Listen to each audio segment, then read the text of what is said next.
অনেক বছরের পুরাতন গাছ। এটি অনেক আদিকাল থেকে গাছটি টিকে রয়েছে। এখানে ঘর ঘর তোলা হয়েছে। তো ঘর তোলার সময় এটি কেটে ফেলা হয় নাই, কারণ অনেক বছরের পুরাতন গাছ। এখানে পান আছে, এখানে পান লাগাই দেওয়া হয়েছে। এগুলো হচ্ছে পান, এগুলো পানের গাছ। এখানে এই যে আহ ইয়া করে দেন, মুসলমানি করে দেন, সুন্নতে খোদ না না।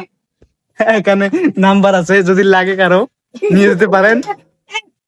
তো এখানে গাছটি আপনাদেরকে দেখাইলাম, কারণ অনেক পুরাতন গাছ, তো এরকম গাছ দেখাই যায় না। তো এই জন্য আপনাদেরকে দেখাইলাম। এখানে গাছপাতা অর্থাৎ পাতা আছে গাছের। গাছটা দেখুন, গোড়া থেকে দেখাচ্ছি। এখানে গোড়াটা অনেক মোটা, তো এই জন্য ঢেকে দেওয়া হয়েছে।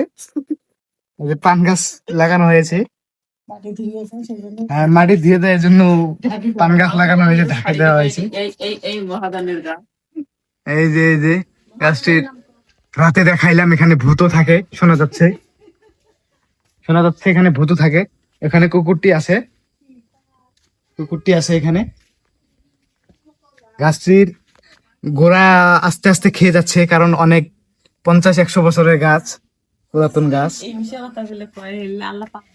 আজকে প্রথম আমি মিশা কথা বলে আজকে ভিডিও বানাইতেছি। কেউ ভুল ভ্রান্তি হলে কেউ ক্ষমা করে দিবেন। ধন্যবাদ সবাইকে। তো ইউটিউব চ্যানেলটি সাবস্ক্রাইব করে দিবেন। ধন্যবাদ।